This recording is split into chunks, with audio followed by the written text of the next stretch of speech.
Tuloy na agbingod ka dagiti sasaw na because message it connect us to the wisdom and instructions of God. Isu nga tira ito yung nagundaway, instruction niya po Diyos kat maipahay iti tunggal maysa.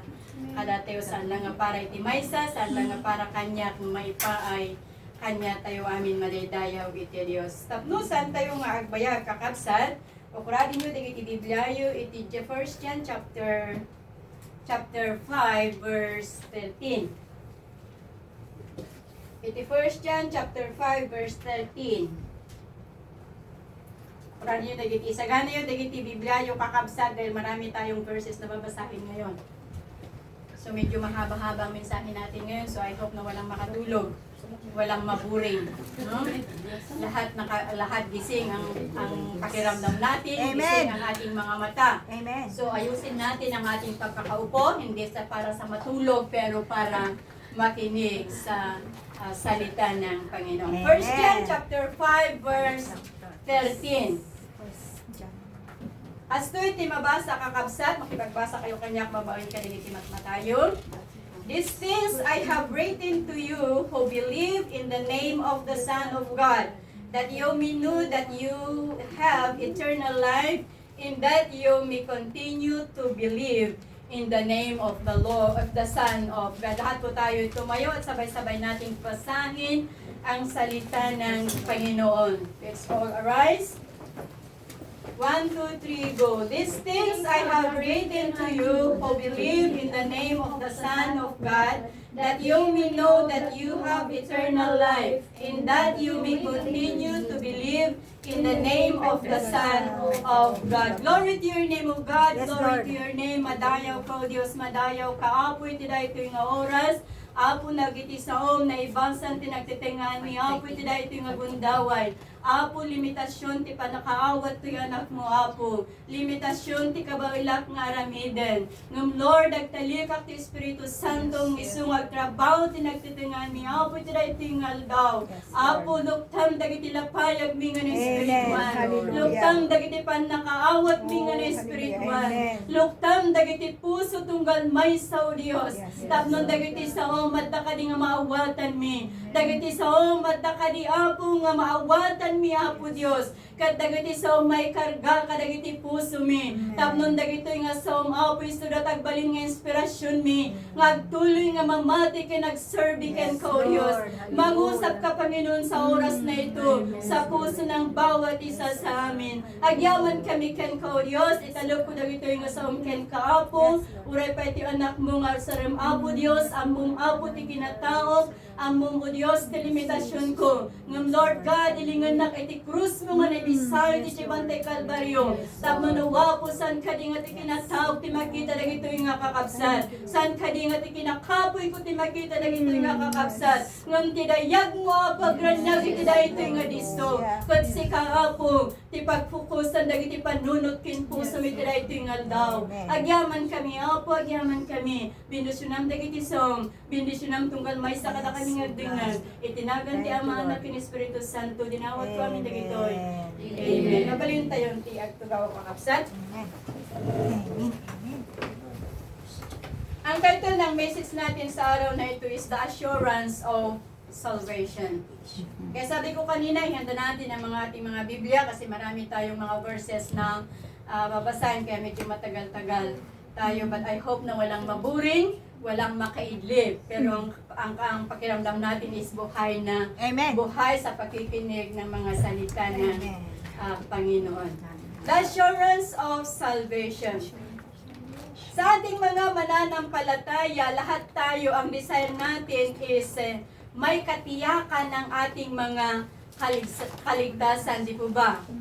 At dati namnamauno at dati jay siguridad, dati pa nakaisalakan tayo. Ngayon to numal nga agsubli ni Apo Jesus, wano ito ni patay kat alaan na tayo. Kat at dati jay siguridad tayo, nga makipagyan, kini Apo tayo, nga nailangitan madaydayaw ito Diyos. Kumbaga, kaya tayo nga awan masayang ijay bannog tayo nga nagserbi kina Apo Diyos. Di nga amin.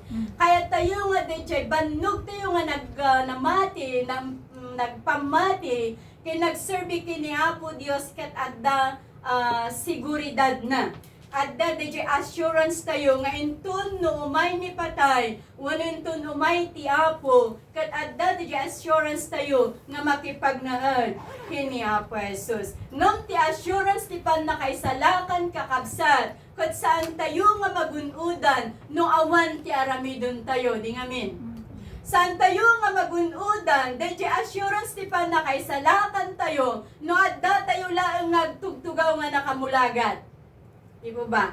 Sa awan DJ assurance ti panakaisalakan tayo no saan tayo nga aggaraw kakabsat. Isuwatap nun manipod iti dahil tingal daw. Ano-ano ang mga hakbang na dapat nating gawin for the assurance of our salvation?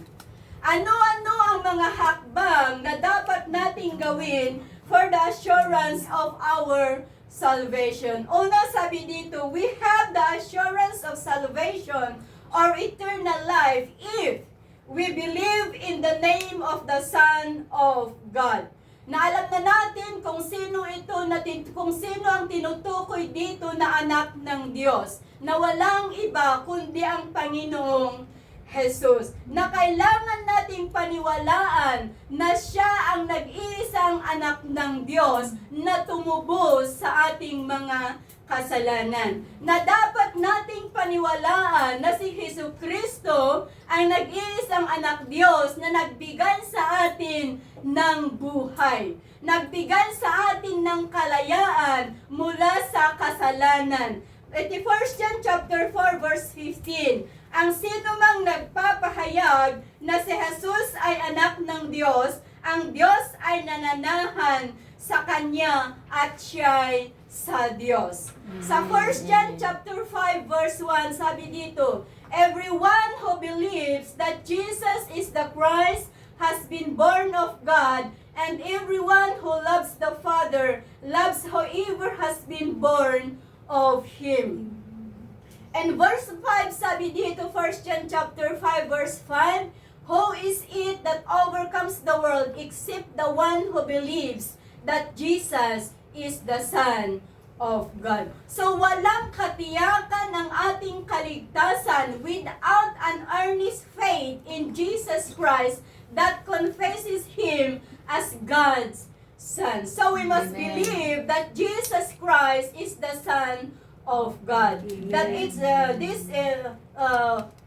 it's one way to do for us to have the assurance of salvation. Kaya kailangan nating paniwalaan na ang Diyos, na si Jesus ay tunay na anak ng ating Diyos. Pangalawa, sabi dito, we have assurance of salvation or eternal life if we honoring Christ as Lord of our lives and are sincerely trying to obey His commands.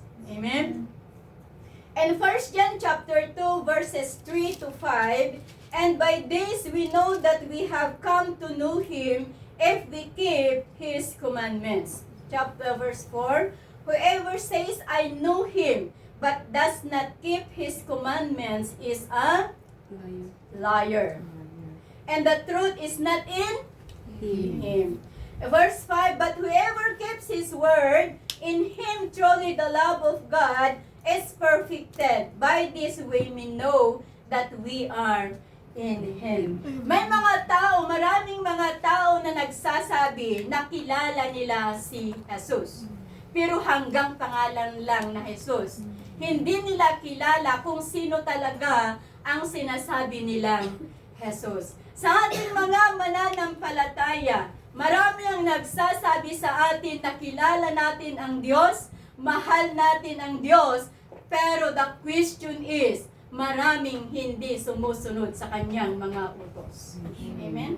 Amen. Marami ang hindi nag-o-obey sa mga salita ng Diyos. Marami ang hindi sumusunod sa kung ano ang sinasabi ng Biblia na salita ng Panginoon.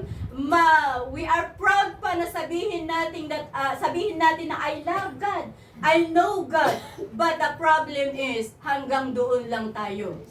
Kasi kung talagang kilala natin ang Diyos, kung talagang mahal natin ang Diyos, dapat nating sundin ang kanyang mga utos. Amen. Sabi nga niya, if you love me, keep my commandments. Amen. Keep my commandments and obey. Pero ang problema, hindi natin sinusunod.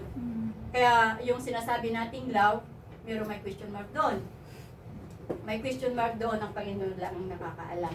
So sa binasa natin na bersikulo, mas maliwanag pa sa buwan na kung i-claim natin that we know God and we love God but we don't obey Him, we are a liar. Isa tayong sinungaling kapag sinasabi natin na kilala natin ang Diyos, mahal natin ang Diyos, pero hindi natin siya sinusunod. So nakakahiya sa ating mga Kristiyano na sasabihin nating mahal natin ang Panginoon, pero pasaway naman tayo. Sa loob ng church, pasaway tayo. Sa mga salita ng Diyos, pasaway tayo. Sa mga laws ng church, pasaway tayo. So nakakahiya sa Panginoon na sabihin nating mahal natin ang Diyos kung isa tayong pasaway na Kristiyano. Diba? Amon paspasan nila po Sinasabi ko lang kung anong sinasabi ng Biblia. Kung anong sinasabi ng Panginoon. So, walang personalan dito.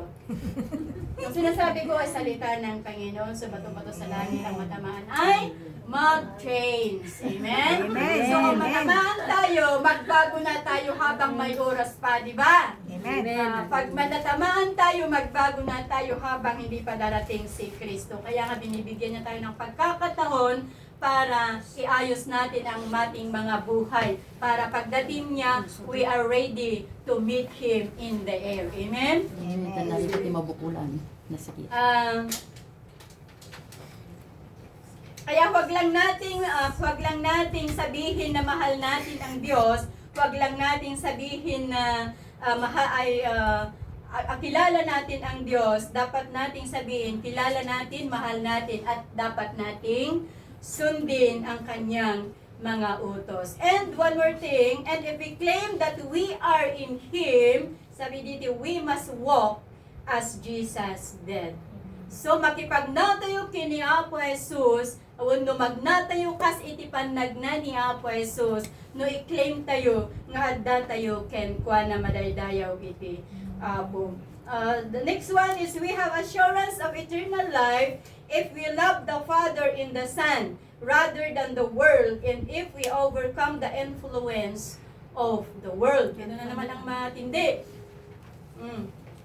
In 1 John chapter 2 verse 15 and 16, sabi dito, do not love the world or anything in the world.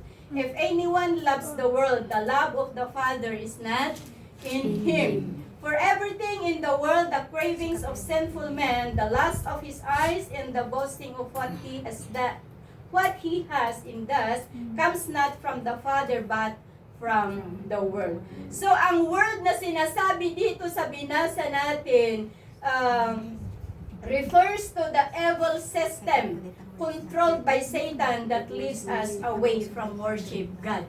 Doon sa John 3:16, di ba sabi doon na for God so loved the world. So, medyo kontra diay, for God so loved the world. Dito naman sa binasa natin, don't love the world. So, ang word na sinasabi doon sa John chapter 3 verse 16, ang tinutukoy doon is yung mga tao. Dito naman, ang tinutukoy dito is, binasa ko kanina, is refers to the evil system controlled by Satan that leads us away from worship of God. Kaya huwag nating kalimutan that Satan is the God of this sinful world. Kaya huwag tayong sumunod, huwag nating sundin ang mga gawa ng mga taga-lubong. Amo yun di ada istorya kaya ayan me no adat yung okasyon at dangay ti agluto dangay ti dinardaraan kin di saan di ba da duwa nga puhat po takin di ay dinardaraan kin saan nga anda nga kargaan iti dara. So nagiwaras ti gijay agiwarwaras na darat. Sinong may gusto sinong tagalangit dyan, ikaw para sa inyo, sabi nila. Tapos yung may dugo, sabi nila, sinong taga-daga dyan, ito ang para sa inyo. Eh, isa nakakatawa, pero di ba, totoo naman. Ang para sa langit ay para taga sa langit ay talagang separate, kakabsat. Maaaring tanungin natin, bakit hindi natin mahalin dito tayo nakatira? Apay nga saan tayo nga ayatan tilubong, kat dito tayo nga agigyan, di po ba? Dito tayo nga agigyan. Dito tayo nakatira, pero temporary lang. Temporary, ang tipanagnaod tayo iti dito nga lubong kakabsat. Kaya hindi nararapat na sumunod tayo sa agos ng makasalanan ng mundo na ito. May mga uso-uso, di ba ganun? May mga uso-uso, yung mga uso na spaghetti, ano ba yun? Yung mga, hindi ko na alam. Ado-ado, dagiti uso, iti dahito yung abiyag, iti pantalon, abu-abutanda, hadlang rin sa nga abot, karnibon na kailang maabutan, dagiti t-shirt, abut-abutanda, noon niya, dagiti jayin nga uso, kakabsat. Bilang isang Kristiyano, hindi yun dapat nasundin natin. Yung mga taga-mundo, kung ano-ano yung mga salitang lumalabas sa bunganga, yun ang mga hindi natin dapat gawin, mga kapatid, bilang nagsasabi na tayo'y anak ng Diyos. Do not love the world means that is an exhortation inspired by God, and it tells Christians that they should not be followers or fans or supporters of carnal, sin-glorifying things, ideas, and belief. Christians should not endorse or follow those things that do not give glory to God. So nga kada tayo nga kunto na nga Kristiyano, saan tayo nga endorse, di pa nagpantalon, ti abot-abot. Yan? Tayong mga Kristiyano, hindi tayo ang unang mag-t-shirt ng mga kung ano-ano, yung mga nakikita, yung mga iwan. Mga nakikita yung mga bra, tapos yung mga hanging, nakikita na yung mga pusod. Hindi nararapat na tayo ang unang magsuot ng, hindi tayo maging supporters ng mga ganyang mga bagay. When we enter, dahil temporary lang, sabi ko kanina, temporary lang ang pagtira natin dito sa mundo. And when we enter God's family, we are no longer belongs in this world. But our eternal citizenship is in heaven. Kaya dapat nating isecure ang ating kaligtasan by loving God rather than this world. Kaya ang citizenship natin sa langit, hindi dito sa mundo. Ang citizenship natin, kaya yung mga mansyon ninyo, masasayang yun. Kasi balang araw, doon na tayo titira sa mansyon na ginto. Amen. Yung mga mansyon nyo dito sa lupa, wala na. Anyo nga maitugot, dagiti ado nga kwartayo. Anyo nga maitugot, dagiti napipintas nga balbalayo. Anyo nga maitugot, dagiti ado-ado nga lugan nyo.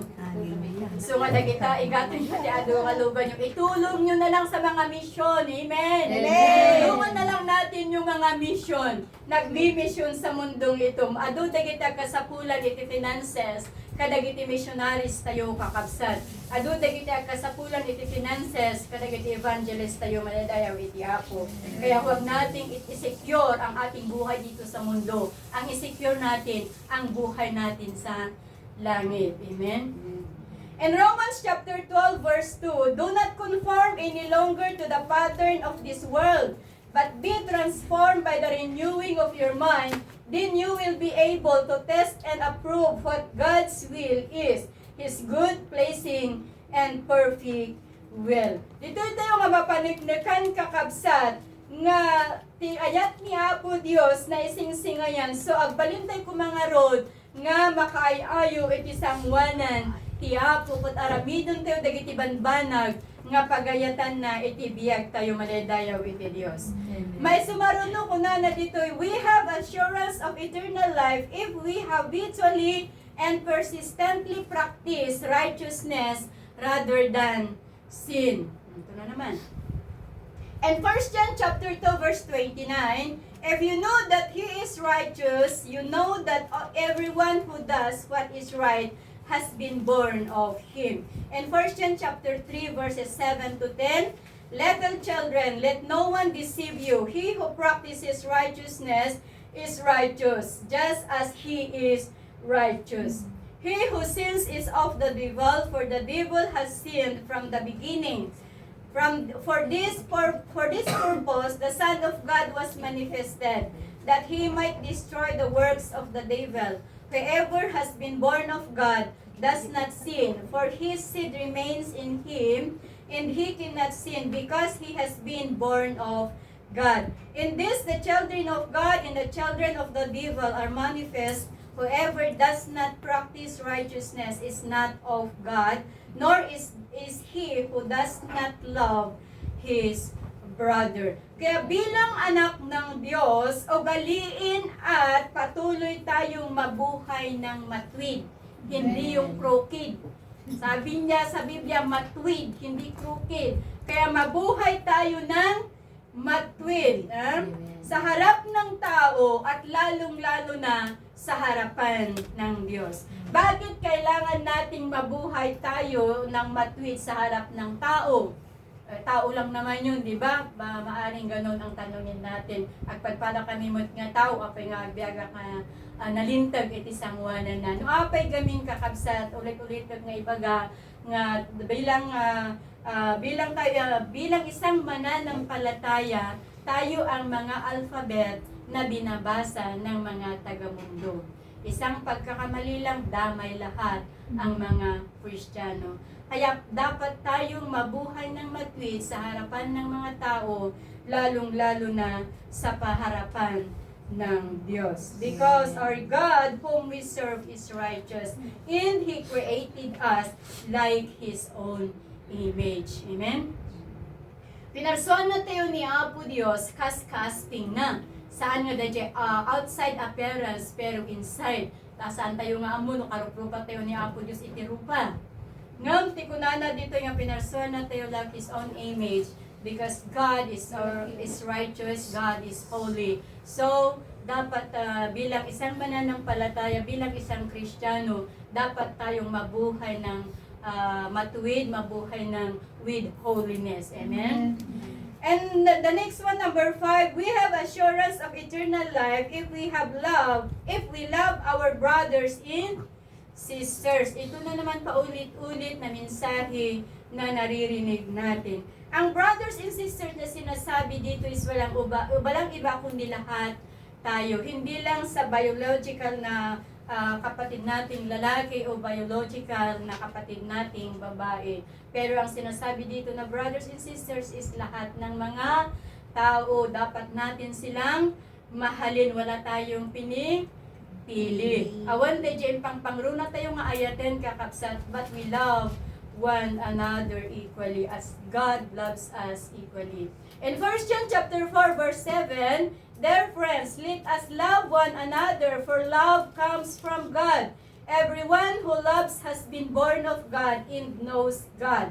And verse 12, no one has ever seen God, but if we love one another, God lives in us, and His love is made complete in us. 1 John chapter 2 verse 10, whoever loves his brother lives in the light, and there is nothing in him to make him stumble. In 1 John 3:18, let us not only love with words or tongue, but with actions in truth. Napakadali kasing sabihin na mahal kita, pero inside pala, pagkuray ka man, tsaktuhan mo dita. Yung may mga ganon. Sinatikas jay.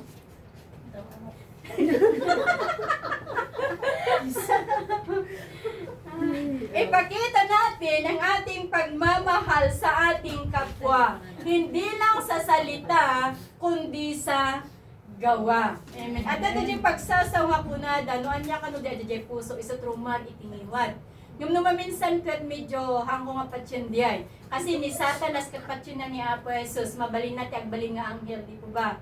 Mabalin na ti agbalin nga anghel. Kat siyempre, di puso na da jay, ahan nga kasla, anghel di puso na jay, sa bali da di puso na ni Satanas. Nga mabalin na ti agbalin nga kasla anghel. Iso nga ti tao numaminsan, nalakat ipanagkunata yung ayatok ni Sister Judy nga may jay pusok gaya mailundunod ko.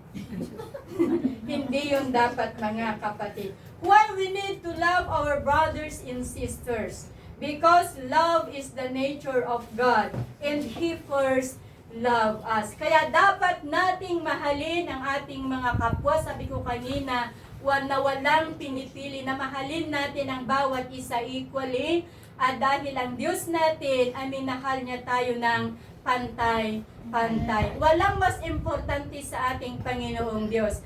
Pwede gabalin nga itong tiyempo nga makarik natin, kaya doon nga panubog kakabsat, at dati question mark kadagiti biyag tayo, pudno nga tangay ayatanak ni Apo Diyos.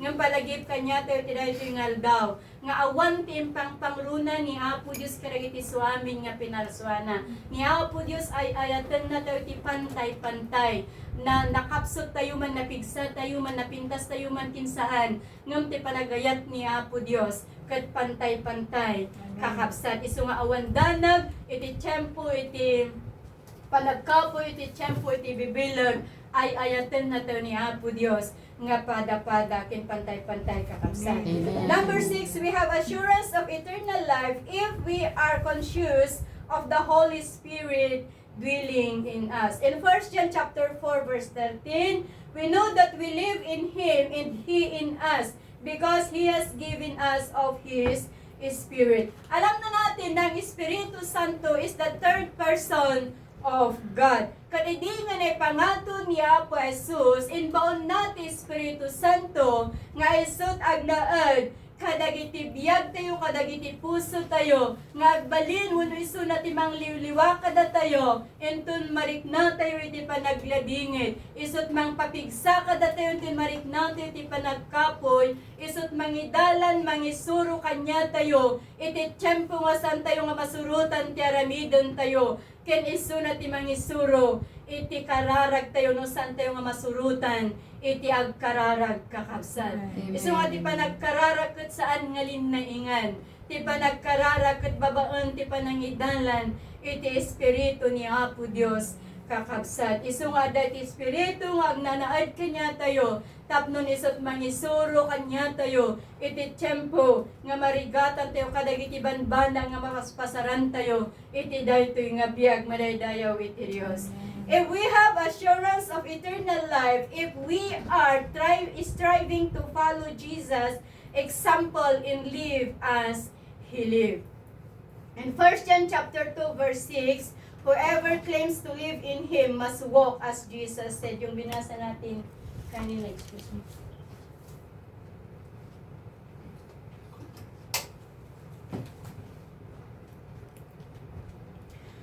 So while we are walking with the Lord, let's follow the steps of Jesus. Dahil sabi niya sa John chapter 13 verse 15, I have set you an example that you should do as I have done for you. Ito yung iniwan na salita ng Panginoong Jesus sa mga disciples niya na nung bago siya, before He ascended and heaven. Kaya maging ehemplo sana natin si Kristo na kung ano ang ginawa niya sa mga disciples niya, kung ano ang ginawa niya sa atin, ganun din ang gawin natin sa ating kapwa. Kung ano ang iniwan niyang ehemplo sa atin, yun ang dapat nating sundin at yun ang dapat nating gawin. Number 8, we have assurance of salvation if we believe, accept, and remain in the word of life, the living Christ. In 1 John chapter 1 verse 1, that which was from the beginning, which we have heard,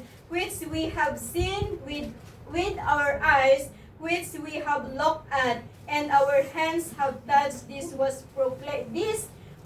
proclaimed concerning the word of life. And 1 John chapter 2 verse 24, say that what you have heard from the beginning remains in you. If it does, you also will remain in the Son and in the Father. Kaya huwag tayong bibitaw sa kamay ng ating Panginoong Diyos. Manatili tayo sa Kanya in times of good situation, in times of suffering, in times of trials, troubles that we experience, kakabsat, hantayo nga ibatan, itiima ni Apo Diyos. Let's remain in Christ, the perfecter of our faith. Agtalinaad tayo nga nakakapot itiiman ni Apo Dios kakabsat. Kat patyan tayo, akseptaran tayo, kat agtalinaad tayo ikini Apo Jesus, nga isunat ti Dios, nga mangtungpal kadagiti pamati,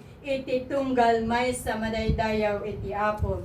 The last but not the least, we have assurance of salvation if we have an earnest longing and an unbending hope for Christ's return to receive us to Himself. In 1 John chapter 2, verse 2 and 3, dear friends, now we are children, and what we will be has not yet been made known, but we know that when He appears, we shall be like Him as He is. In verse 3, everyone who has this hope in Him purifies himself just as He is pure. In John 14, verses 1 to 3, let not your heart be troubled. You believe in God, believe also in me. In my Father's house are many mansions. If it were not so, I would have told you, I go to prepare a place for you. And if I go and prepare a place for you, I will come again and receive you to myself, that where I am, there you may be also. Ang verse na ito is a promise of Jesus Christ to those who believe in Him. And His appearing is the hope of all believers. Because the ultimate purpose of Jesus' return is that believers be with Him forever and paradise. Kaya kung sa tingin natin sa ating mga sarili ay wala pang assurance ang salvation natin, wala pang assurance ang ating makaligtasan mula sa araw na ito, balikan mo ang mensahe sa araw na ito at tanungin mo ang iyong sarili, nagawa ko na ba lahat ang mga ito? Kung ma-realize natin, kapag na-realize natin na mayroon pang kulang sa ating mga buhay, oras na para gawin, para sundin natin habang may oras pa, habang may pagkakataon pa. Kaya sabi ko kanina, may oras pa tayo para iayos natin ang ating mga buhay spiritually, para iayos natin ang relasyon natin sa ating mga kapwa, para iayos natin ang ating mga relasyon, lalong-lalo na sa ating Panginoong Diyos. Kung gusto ng Diyos, pwede na niyang gunawin ang mundo Kaso lang binibigyan niya tayo ng pagkakataon para ayusin natin ang ating mga sarili at magkaroon tayo ng assurance ng kaligtasan upang sa ganun, pagbalik niya, we are deserved, we are excited to meet Him in the air. Kaya ito yung aldaw kakabsat, may sa nga palagip, ititunggal may sa kasagserserbikin ni Apo Dios. Kunatayo man nga nabilog tayo ti panagserbi, nga madatsyempo nga marikna tayo ti panagkapoy, adatsyempo nga marikna makarikna tayo iti disappointment, adatsyempo nga agkurang tayo ti sangwanan ni Apo Dios kakabsat, ngam saanen nga tiyempo tapnon i-maintain tayo dahi nga kinakapoy, saanen nga tiyempo tapnon i-maintain tayo dahi nga pagpurpurangan kini Apo Dios, ngam tiyempunan tapnon bimilog tayo nga agserbi kinagpamati kini Apo Dios. Mamin ano nga maisermon kakabsat nga asidegan tiya ay ni Apo Dios. Dagiti pagilasinan ket makitkitan maaramid dan kakabsat. Isu nga saanen nga panawon ti wither nga panagserbi. Awanon ti wither lang nga panagserbi kakabsat. Pero panahon na para magpursigi tayo. Panahon na para ayusin natin ang ating mga sarili. Para panahon na para kumapit tayo sa ating Panginoong Diyos. Oras na, tapos bumilig tayo, mamamati, kinagserbi, kin ni Apo Diyos kakabsat. Iso nga dagiti makaliklik na iti panagkampoy, ikararag tayo nga bumilig, dagiti nagsanod, ikararag tayo nga agsubling, dagiti saan pa'y nga namati, ikararag tayo tagaramid ni Apo Diyos, iti way tapnon no, iti dati biyagda, nagserbi kin ni Apo Diyos. Dagiti pang pamilya tayo nga santay nga ni salakan, iparintumong tayo ida, tapnon inton umay ti Apo, magmay-maysa tayo nga samabat kinkuha na ikitangatang madaydayaw iti Apo. Lahat po tayo itumayo at mangkanta tayo ti may sa worship song.